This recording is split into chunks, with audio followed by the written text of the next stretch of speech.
Welcome to Nothing Is Real, a podcast about the Beatles. Everybody thinks they know the Beatles, but how much do we really know?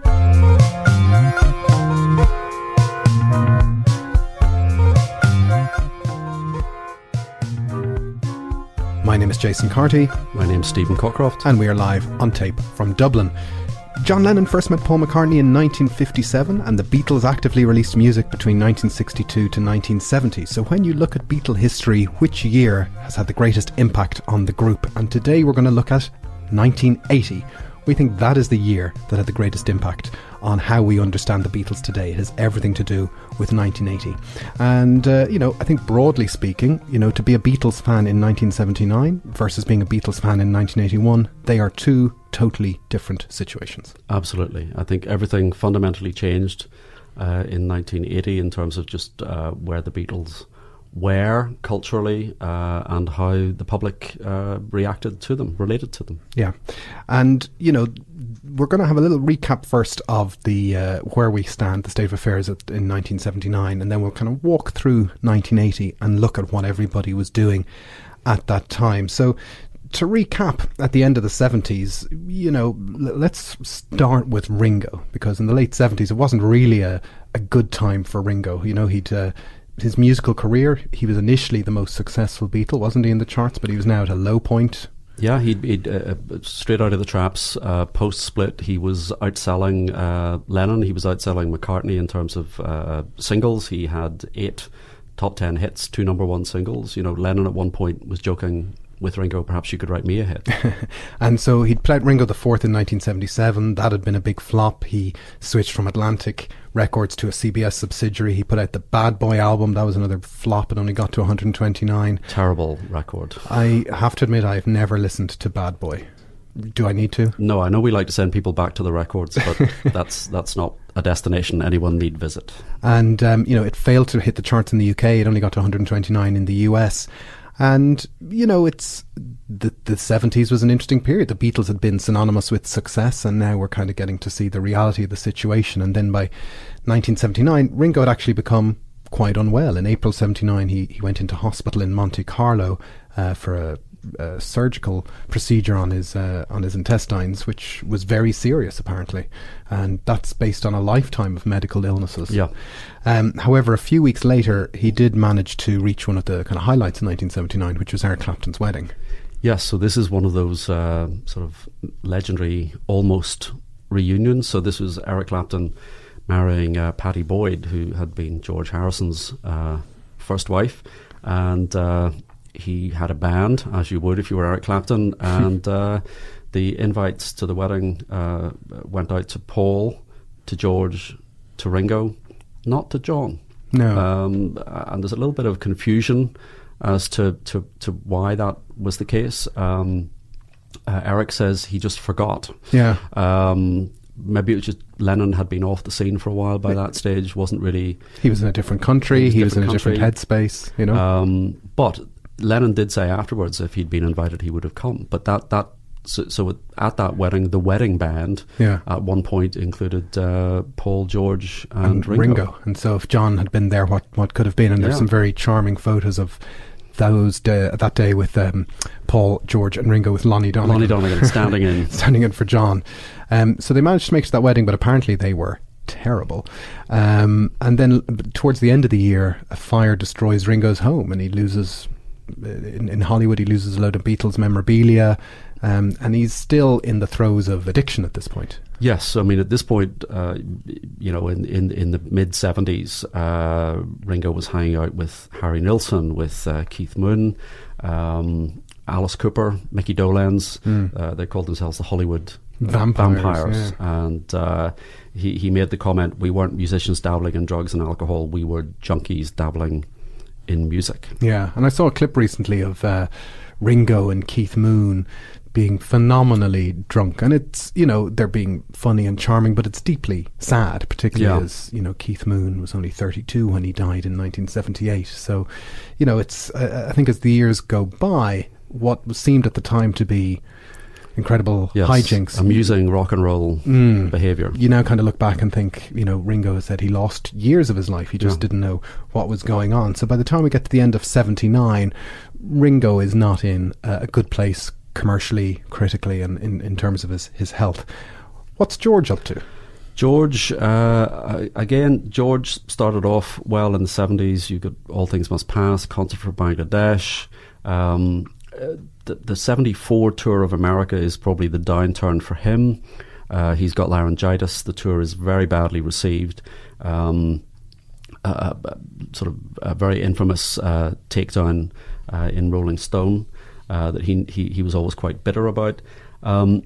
So his commercial stock is on the slide. Extra Texture is not regarded well, doesn't sell well. But he had started to make a little bit of a comeback. He'd formed his own record label, signed up with Warner Brothers after a bit of a false start with A&M. A couple of hit singles in America in 76. This song, Crackerbock Palace, interestingly, not charting in the UK at all. Very much now focused on the US market. He's appearing on Saturday Night Live. Yep. He's appearing on Soul Train. So that period, sort of 76, is a little bit of an upward swing, but certainly nothing like the highlights of the early 70s. And his career sort of drifting slightly towards the end of the decade. 1979, he's got that eponymous album, George Harrison. Very commercial, poppy sound. Yeah, he has a producer in. He's got Russ Titelman in, and the idea is clearly we're going to try and get him a hit in the American market. And I never really, he had top 20 hit with the album, top 20 hit with the single Blow Away, but it just doesn't really click. Yes. And I think with hindsight, I think you can say that's really the beginning of his sort of retreat. Yes. He's less and less interested in the music business. He's got other interests. He's hanging out with Formula One racing drivers. Well, the other big business interest in 79 is the Python. So he funds Life of Brian. That leads to the formation of Handmade Films eventually. So he's got other interests. Yeah. And if you were to probably meet George Harrison at the end of 1979, he'd probably say he's happy. He's got a new son. Yep. He's in a stable marriage. The fact that Blow Away doesn't become a mega hit single means it probably wouldn't have troubled him, because he didn't feel the desire or the need to do the legwork that McCartney did of interviews, promo, publicity, touring, any of that stuff. You really get the sense that he doesn't have that ambition anymore. And sort of it's well known he is the one that right from the beginning of the 60s fell out of love with being a Beatle first. Yes. He doesn't like being famous. He doesn't like being a rock star. He likes everything that comes with it. He likes the money, the cars, the other stuff. But it's a hard life. So then we get on to Paul McCartney. Do we really need to talk about Paul's 70s? How long have we got? There could be a podcast in themselves. No, please. No, all right, fair enough. But obviously, the Wings build by the mid-70s is, he's managed to get back on top with Band on the Run, Venus and Mars, Wings at the Speed of Sound, and the associated Wings Over the World tour. Towards the end of the 70s, though, there's a bit of a retreat. James McCartney is born at the end of 1977, and that kind of curtails touring a little bit, because I think there were plans to tour before they realised that James was coming along.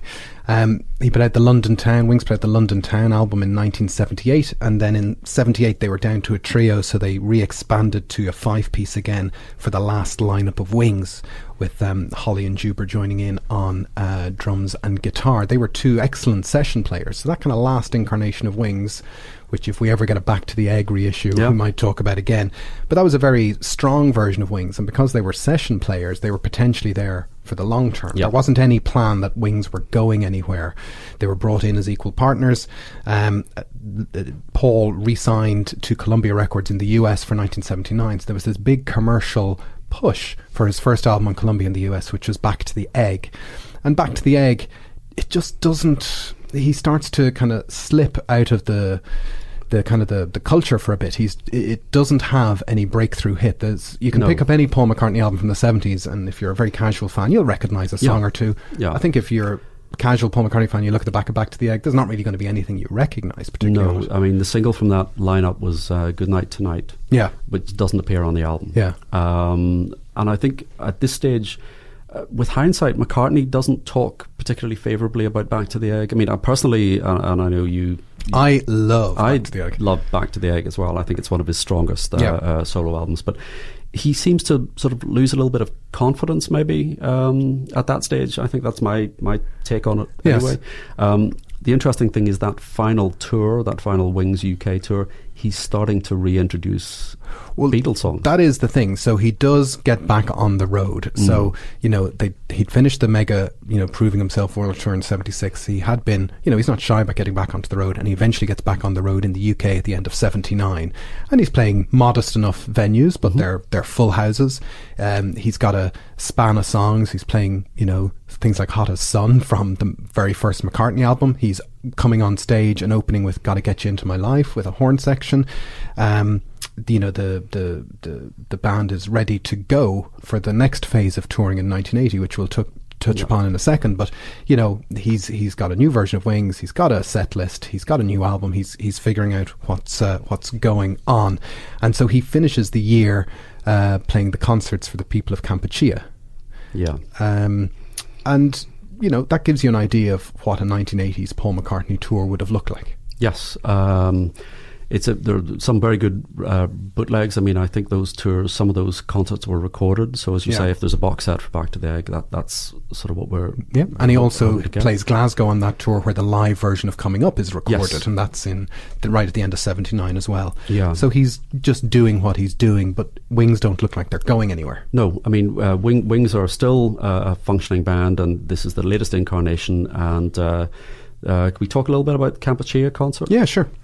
I'm old enough to remember this being trailed, the build-up to this. So for people that don't know, it was a series of concerts in London across a number of days. So you had people like the Pretenders, you had the Queen, you had the Who, Elvis Costello, Elvis Costello. Rockpile with Robert Plant. Yeah. So there was a series of concerts to raise money for, I suppose, the phrase is the boat people from Kampuchea. These are refugees fleeing from Cambodia / Kampuchea. And I am old enough to remember. I don't remember the concerts. I remember Blue Peter having an appeal at the same time for the same charity.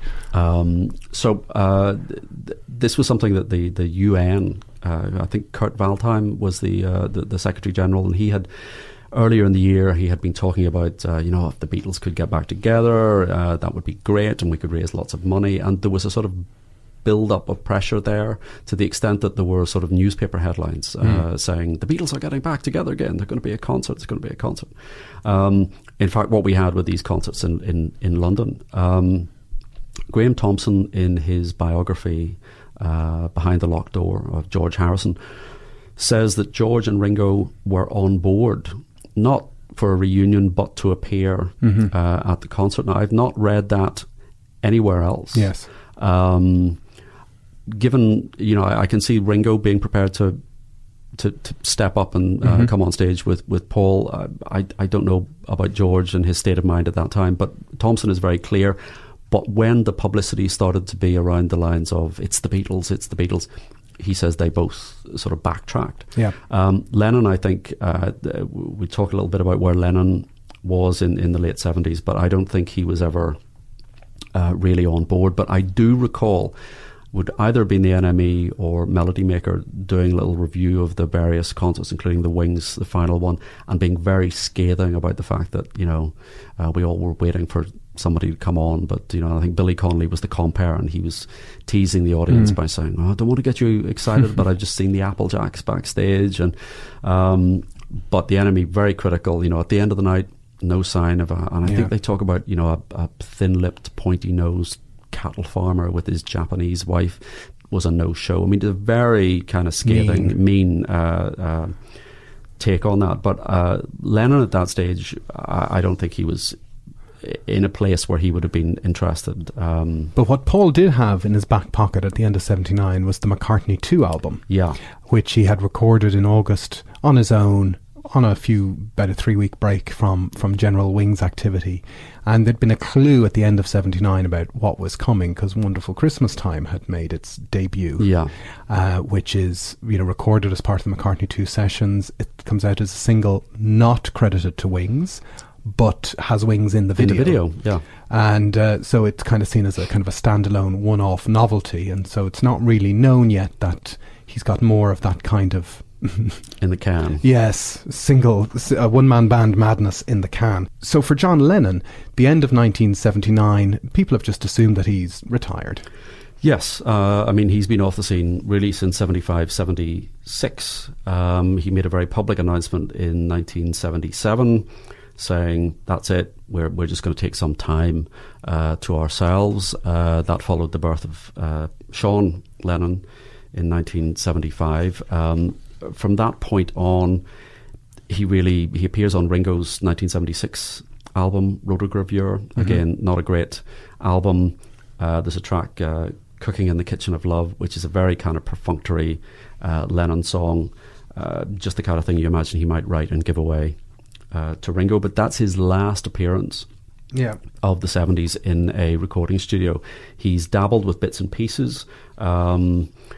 He famously also went through that kind of lost weekend period where he too is hanging out with Keith Moon, Harry Nilsson. He had the good sense to get back back away from that, and he sort of returns to domestic life with Yoko.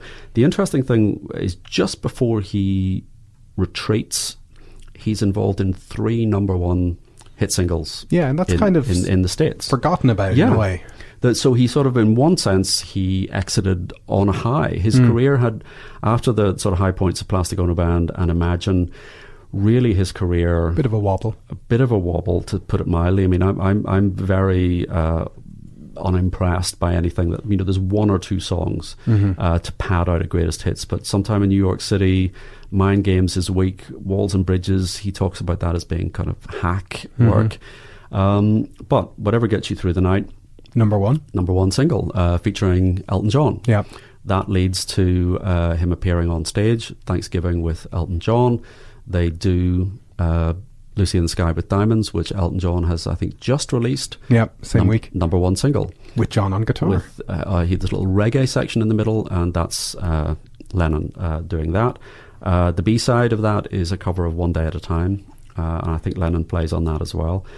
Third number 1, David Bowie, Fame, which is a co-write. So he's involved in 3 US number 1 singles, and then just buys out. And they're kind of, I mean, you could argue Elton John and David Bowie are trying to ride in the slipstream of John Lennon and the Beatles, or it could look the other way, that these are guys, you know, helping out kind of an old legend. I think so. I mean, that kind of helping out an old legend, like the Smiths and Sandy Shaw, or the Pet Shop Boys and Dusty Springfield. Yes, that's John exactly Lennon what it's like. Is Dusty Springfield to David Bowie's Pet Shop Boys. I've been saying it for years. Yes, but he does have this marked withdrawal. But you know, at the end of 79, he meets Ringo. He gives him a song, Life Begins at 40, for whatever Ringo's about to do next, and then generally speaking. Something you pointed out to me is that across Christmas 1979, the BBC show a load of Beatle films. Yes. So I don't know whether that links into the sort of pre-concert for Kampuchea kind of there's a reunion, and there was a little bit of an interest in the Beatles, and I suppose you're coming up to the anniversary of 10 years. It's an end of a decade It's thing. the end of a decade. Yeah. The 60s very much the Beatles decade. The 70s had been something else entirely. But there's a little bit of nostalgia coming in. But yes, they show all of the films plus Shea Stadium. Gets an airing. So at the end of 1979, as it turns into 1980, that is the state of affairs. So let's get into 1980 and have a walk through that. The first big thing that's supposed to happen in 1980 is that Paul is due to go and play some gigs in Japan, and the plan had been that Wings would tour Japan, and there was rough plans in place that there would be a Wings tour probably of North America later that same year, and then maybe by the end of the year back to Europe for another round. And so The plan was to play 11 concerts in Japan. Over 100,000 tickets had been sold. The concerts were due to start on the 21st of January 1980 and end on the 2nd of February 1980 across 5 venues in 3 cities, and ending in the Budokan, Tokyo, where the Beatles had played just 13 and a half years earlier. And so at the start of the year, before they fly out on the 16th of January, Paul calls the Dakota on the 12th of January. Yeah, so Paul and Linda and the kids have flown to New York, and Paul calls Dakota to speak to John. And then what happens? Yoko intercepts the call. This is going to be a recurring theme. This is going to be a recurring theme. So my understanding is that prior to this, Paul had last spoken to John in around 1976, which is around the time of the Saturday Night Live spoof, Let's Get the Beatles back together again. So Yoko intercepts the call. Paul tells her, I'm on my way to Japan, and I have some quote unquote dynamite weed, and he wants to come over. And Yoko basically is saying it's not happening. Yeah, he doesn't get to speak to John, but before the call ends, he tells Yoko that they're going to Tokyo and they're staying in the Okura Hotel. Mm-hmm. I don't know anything about this hotel except that it was John and Yoko's favourite hotel. Yeah, and John and Yoko had done travelling in the late 70s, and they'd been to Japan. And, they did. John had played piano in a hotel bar in Japan. Yeah, so they had stayed in this hotel at least 4 times. Now, there is, I'm not sure if there's a story about the room that they stay in had its own private elevator. Yeah. And some elderly couple get into this lift by mistake, go up accidentally to the floor, the door opens, and John is sitting playing the guitar. Right. So they're saying these are the last people to see John Lennon playing a kind of impromptu concert. But anyway, they're Yoko reportedly, I mean, the rumor is, Yoko not happy about this. Yeah, the good vibes of this hotel are going to be spoiled by Paul and Linda. So then that leads to, that's the 12th of January, the 16th of January, Paul and the whole entourage, the family and Wings, they arrive in Tokyo, and when they get to customs, they find some quote-unquote dynamite weed. A full 8 ounces of dynamite weed. A full half pound of butter full of weed in Paul's suitcase. And, in later years, he might have been a bit more lighthearted about it, but he describes how they just opened the bag and it's just sitting there. Yeah, there appears to have been no attempt to hide this, sort of, wrap it up in a sock or something. I mean, it's just sitting on the top of the suitcase. How to do this?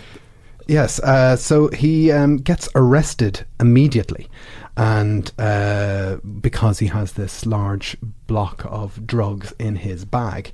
And apparently, looking back at the time, the stories of the time say it had roughly a £5,000 street value. I don't know how true that is, which would be about 30,000 euros in today's money of dynamite weed in his bag. And his immediate defence is, it was for my own personal consumption. Yeah. All £30,000 worth of the dynamite weed. Quite possible, knowing how bleary-eyed he was at the time. Yes, in the 70s, that's entirely possible. But he is arrested and he's put in jail, where he spends the next 8 nights, isn't it? Yeah.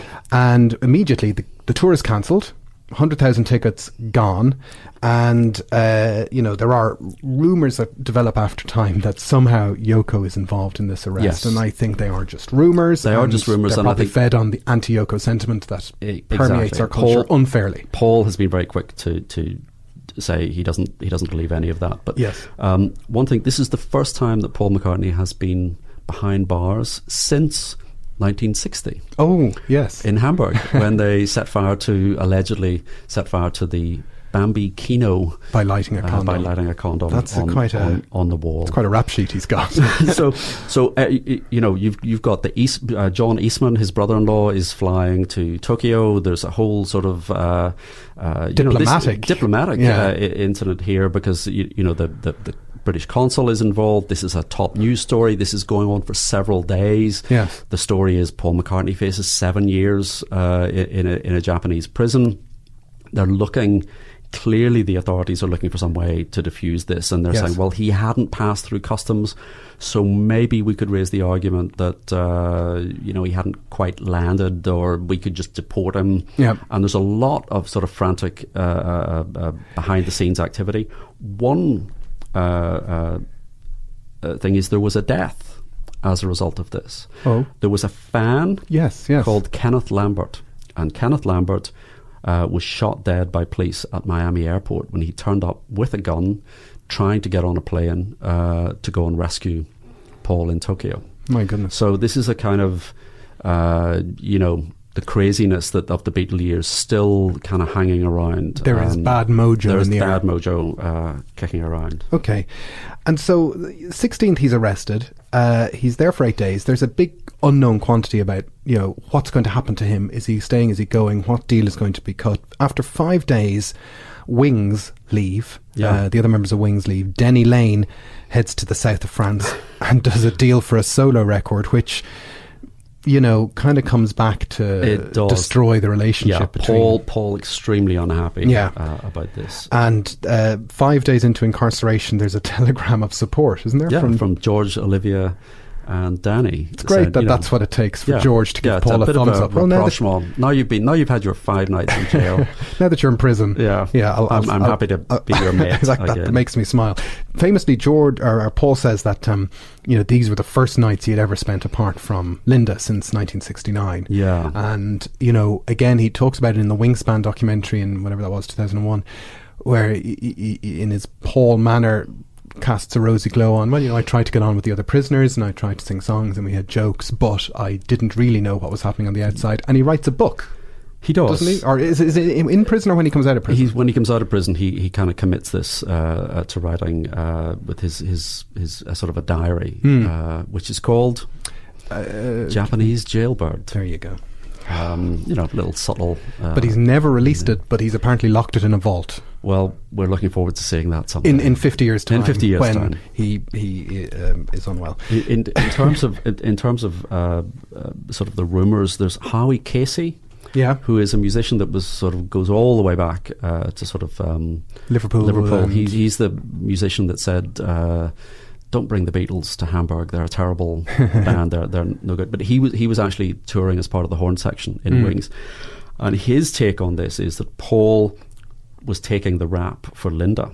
Yes. That this was actually that Linda was the one who was sort of most devoted to the dynamite weed, even more so than Paul, and that it was her suitcase, and that she had just slipped this into the suitcase. Yes. And that's his take on it.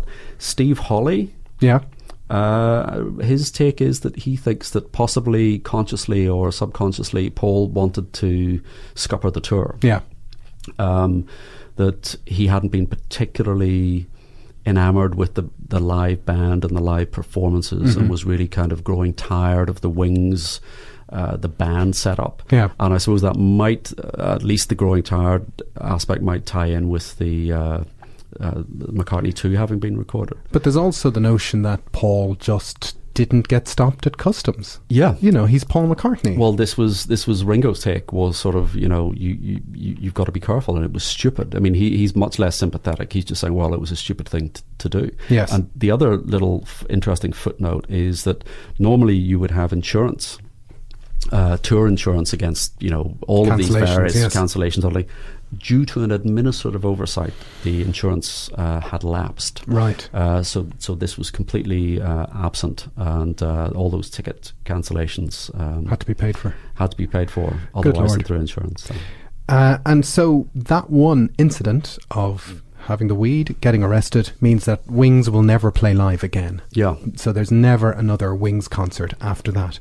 And as we said, Denny Lane, who'd been the stalwart in Wings since 1971, goes off and cuts a deal for a solo record and reacts on that a little later in the year. I think that was really the final straw for Denny Lane, because what you have to Denny still stays in the picture. They're still there, and I mean, Wings are still kind of floating around in the background. Yep. But what you have to remember is Denny Lane, Holly, Juber, they're not getting money from songwriting. No. So it's the live work is what's, and I think it's Lane and Steve Hawley go off and do a little mini tour in the UK of their own, play a few gigs just to get some money. Well, you think this is a hugely successful rock band, and the guitarist and the drummer are going to have to go out and play some gigs just to get some. As a side point, the year we're recording this, 2019, there have been some gigs this year where Lane, Holly and Juber from that last lineup of Wings have been playing Back to the Eggs material at fan conventions. Yeah, the Chicago Beatles Fest. And it looks fantastic. I think a tour of that, it's a wonder a Wings tour from, everybody who used to be near a band is touring in some capacity, that there hasn't been an ex-Wings tour of... I thought you were going to say we should go on... go to the Chicago Beatles Fest next year. We'll see if the Nothing Is Real budget will stretch to that. So that takes up an awful lot of January, and so Paul is back in the UK, deported from Japan at the end of the month, and he does make an appearance at the end of the month on This Is Your Life for George Martin. Yes. I'm not sure whether that was recorded before the arrest or after the arrest. that was I think that was after a live thing. That was a live thing. That was his first. Yep, his reappearance. And the other interesting aspect there is they asked George Harrison to do it, and he said no. Oh, okay. He was going on holiday. That's so George. Not even a filmed insert. So, and he's here tonight. And he's here tonight. It wasn't even one of those. Not even one of those. And actually, Paul had been on. There's a great footage, another sidebar of Paul and Wings on This Is Your Life years earlier. I think it's John Conte's This Is Your Life. Yeah. And they're in Abbey Road, and it's a filmed insert from Abbey Road that he does for This Is Your Life. Well, George is prepared to turn up for racing drivers and things like that on their This Is Your Life, but not for George Martin. There you go, that's priorities for you. So a very busy January. So even January alone is enough to turn the world of Wings on its head. In February, Ringo starts production on his latest movie, called Caveman. Yeah. Which, I always threaten someday we will do a podcast called The Films of Ringo Starr, and Caveman will play a part of that. I've tried to watch sections of Caveman. I've never seen any of it. It's an open, largest set of inverted commas in the ever comedy, close, largest inverted commas in the world ever. But it is important for one issue, which is he meets Barbara Bach on set. And, Barbara goes on to be his wife, and they are still happily married to this day. It's an odd film, and it's... No dialogue. It's got very little dialogue, and it's set in prehistoric times, and all sorts of capers happen. Dennis Quaid in that? Possibly. It's been a while. I think Dennis Quaid possibly also not a good influence. Ringo and Dennis Quaid hanging out together. Right. Yes. Yes. Well, he's still, we'll come back to this again later on. Ringo and Barbara are both, fond of a drink. Yes, they are alcoholics and have addiction issues at this point in time. So then, as the year progresses, in March, I think March is when George starts to work in his own Friar Park Studios on his next solo album. Yeah, so he's still contracted to Warner Brothers, has another album to deliver, and he starts the sessions for that next album. Yeah, sort of fairly sporadically, he'll work on that over the next year, effectively. And it's interesting that George's estate where he lived, Friar Park, beautiful. Whenever we see it in any of the George documentaries, it's a beautiful part of the world, and to have his own studios, that it's tantalising to think about what is hanging around in the Friar Park archives. Yes, I mean, I think by all accounts, it's a very extensive archive, and frustratingly little, I think, has emerged. Well, another side point: Early Takes Volume 1 is possibly my favourite George Harrison album on certain days. Yes, it's a fantastic album. It's that stripped back takes on those sort of slightly overproduced All Things Must Pass. Just amazing. Well, anyway, apparently there is an archivist in FP Shot going through the George Harrison archive, so maybe in the next couple of years, if we get to the 50th anniversary next year of All Things Must Pass. It is, and I mean, he's working with the usual kind of crew of musicians. So he's got Ray Cooper, these are the people he regularly works with, that all kind of live in the same area. There's this kind of Henley-on-Thames mafia, so there's like members of Traffic and Joe Brown and these people, Ray Cooper, are all kind of just, it's very different from the way McCartney's been working with Wings. And another thing that happens in March that you pointed out is that there's an auction in Sotheby's. Yeah, this is a really, it's a pop memorabilia auction, 3rd of March in London, and it's really the first, or one of the first of its kind, and there's a few little items cropping up there, Beatles related items, and you think this is the start Yes. 10 years on, this is the start of that whole sort of industry Yes. of memorabilia. Everything that they've worn, that they've touched. Yeah, that whole hard rock cafe kind of thing. is starting to emerge there. And it's interesting because I certainly remember being a music fan in the 80s that these very much became a thing, and they'd appear on the news. There's another rock and roll memorabilia auction. I remember kind of culminated in Elton John. Do you remember this? His entire wardrobe. He said he basically sold off his entire house full of archival material about 1988, and it was a big kind of 3 or 4 day Sotheby's thing. So this definitely becomes a thing. And there's actually a few years later, in 83, 84, the host of Saturday Night Live is none other than Ringo Starr. And we might talk more about Saturday Night Live someday, but the opening sketch on the show is set in an auction house, and the next lot to be wheeled on is Ringo Starr, and we're going to auction this genuine piece of Beatles memorabilia. And no one bids? Is that the... that could be the joke, yes. I it's with Martin Short. It's hard to find the joke. Yeah, that's right, actually. He's the auctioneer. That's right, he is the auctioneer. So it's probably not a very funny Martin sketch. Short, who has done sketches with 50% of the Beatles. Yeah. None of them funny. We love Martin Short. We don't love Martin This is Short. one of the things that myself and Stephen disagree with on quite viciously. Anyway, let's...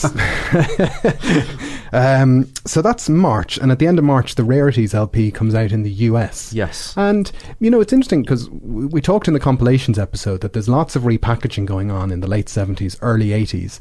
And Rarities is something that perhaps should have been more important than another Love Songs compilation. It's a peculiar album because there are two albums. There's a US version and there's a UK version. So whenever they boxed up all of the official releases, they put in this EMI in the UK, added Rarities. So it had things like the German version of I Want to Hold Your Hand and She Loves You and various different takes, things like that. And they were absolutely adamant, this is only ever going to be available in this box set. You must shell out for this box set. And then once the box set had sold out, then they thought, well, we'll just release this. So that's where they learned to do that thing they've been doing ever since. In America, of course, what was appearing on the UK Rarities was comprised of quite a few American-only mixes. So that wouldn't have worked in America as a Rarities album. So they then produced this, and it is actually very interesting. And if you do, I would recommend people go out and try and find it. It's so you've got slightly different take, different edit of Penny Lane. You've got a different edit of I Am the Walrus. Interestingly, they also make an entire track out of the final run-out groove of Sgt. Pepper, which never appeared on the Sgt. Pepper. No, I didn't know that till a couple of years ago. So they actually think, well, we can squeeze another track out of that. So they just put that little piece of gibberish. That's the best bit of Sgt. Pepper. It is. It's the highlight. But it's interesting because, you talk about this kind of commodification of rock and roll that they're trying to, there's the rock and roll memorabilia auctions. We're starting to look at how do you repackage this material? Yeah. How do you repackage the stuff that's not the original stuff? Exactly. And it's all a bit amateurish because it's uncharted territory. But again, it's uncharted territory that has the Beatles' name on it, which is what they were best at. So then we go into April 1980, and on the 11th of April 1980, the best thing happens ever, which is the release of Coming Up by Paul McCartney. And I've spoken about being a Paul fan. I think I might have mentioned that before. You hide that well. It doesn't come across. But I certainly think Coming Up is a phenomenal achievement. And I'm talking about the studio version. And it's a single I love very much. And I probably have a personal connection to it because even though I was a small child at the time, it's the first time I saw Paul McCartney. I saw the video on Kenny Everett's video show. Yeah. And I went back and looked. Your parents were allowing you to watch the Kenny Everett show. Yeah, I know. And that's a low bar. So I would have been... Too late to call social services? That was on the Kenny Everett video show on the 14th of April, 1980. I was probably watching that too. So we were probably watching that together. And I remember thinking, this is a fantastic thing. I was too young to realise that I needed to go and buy it or to what was going on. And it was only when I saw it again a few years later. This is the video where Paul appears multiple versions of himself. Yes. And it's the Plastic Max. The Plastic Max. And he's dressed as Ron Mayle from Sparks. And he's dressed as Neil Young and Buddy Holly. And he's dressed as Beatle Paul. And it's a technologically quite sophisticated video. At the time, yeah. And is that a nod to the Plastic Ono Band? I wondered. I would think that if you're us, you would say yes. But if you're Paul, you would say, what? Yeah. You know, because they don't seem to think about this stuff as much as we do. But, you know, coming up is a great single, and it's one of these songs I think that, you know, I personally think it's great because it's a great recording. It's a great record. It's a great record. It's kind of flimsy almost in terms of the actual songwriting. Yeah. Although we can come back to that in a sec. But, you know, it's the actual recording where Paul is playing almost everything himself. It is. It's this these kind of keyboards and that very modern sound for 19, and it's like nothing he has done before. No, and it's under the Paul McCartney banner. It's not under the Wings banner. Although in the US it seemed as a little too far out there, and so a live version by Wings is put on the B side, and that gets flipped over to be the A side in the US, and that becomes number one. And it can be you know, I've noticed on message boards and things, you can find out where somebody's from by asking them what version of Coming Up do they like, you know, the live version or the studio version. But it's literally the Crossroads song where, you know, it's like a metaphor. Wings are on one side. Yeah. This is how Wings would do it. Paul's on the other side saying, well, this is how Paul would do it. And which do you prefer? You can decide which one you prefer. But it's a sensational song, and there's a great cover version by the lead singer of Hot Chip, who put it out a few years ago, and I'm embarrassed now because his name has just escaped my brain. But it's well worth checking out, where he slows it right down, plays it very acoustically, very straight, and actually you think, in the style of a John Lewis ad. Oh, now you've ruined it. But that video that Alexis Taylor, that's his name, very nice. And you know, Hot Chip also plug into, they're big McCartney 2 fans, because they're the people who take another McCartney 2 track, Temporary Secretary, and put it into DJ sets. But that video, as I said, is on the Kenny Everett Show on the 14th of April 1980, and the video is also seen on Saturday Night Live on the 17th of May 1980. And you have to wonder, maybe Lennon saw that video? We know he heard the song in a car. We know he heard the song. His personal assistant, Fred Seaman, who, you know, take everything he says with a pinch of salt, if you've read any of his books, but he says that John heard the song on the radio for the first time on the 13th of April, which would have been 2 days after it was released. Okay. And certainly Lennon talks about, you know, this is a good piece of work, is how he describes it. Yes. And I know you and I had that discussion about where I was saying, oh, well, maybe he heard the live but he didn't version, hear the live version. It was the studio version that he was particularly and he explicitly said he loves that crazy studio version. And so he hears that song, and he still might have heard it seen it again a few weeks later on Saturday Night Live. We don't know for sure, but you know, it's possible.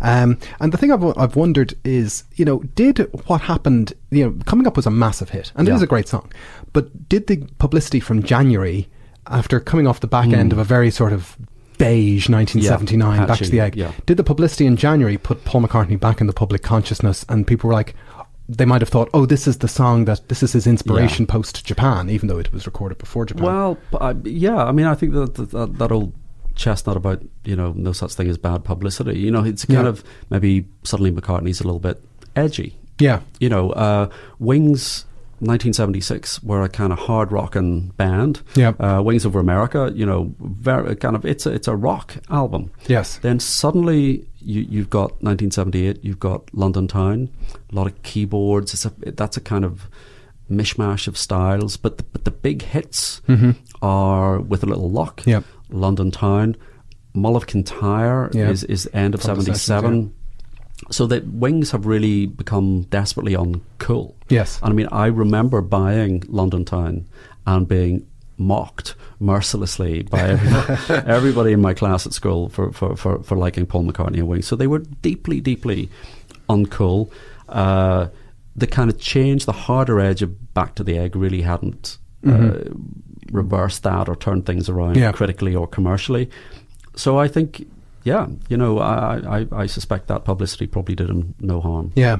And so Lennon hears this song, and, you know, there's a lot of other songs in the ether. I'm kind of looking at, you know, stuff that was out at the time, but, like at the start of that year, you have hits on the radio like Refugee by Tom Petty, Billy Joel's Glass Houses comes out in March, Pete Townshend's Empty Glass is a big hit album in that springtime as well, Crazy Little Thing Called Love. These are all big hits that are on the radio. We know John was also listening to Kate Bush and a few other people. Yeah, he's maybe not producing records, but he's listening. He is listening, and he's reading about people. He's getting his Sparks, assistant. big fan of Sparks. Well, who isn't? And and he's listening to Paul, and he's getting his assistant to pull these records. So his antenna is definitely up at this point in 1980, and all of these things eventually come to a head for him. But we are going to talk about those in the second part of our podcast on 1980, because it is such a huge year. We need to break this into 2 episodes. So join us again, and the next time we're going to talk about the rest of 1980. Please stay in touch with us in the usual places, on Twitter @BeatlesPod. Join the Facebook group, look for Nothing Is Real on Facebook, and please leave a nice review with whatever podcast app or platform that you're listening to us on. But for the moment, my name's Jason Carty. My name's Stephen Cockcroft. And join us again next time for the rest of 1980.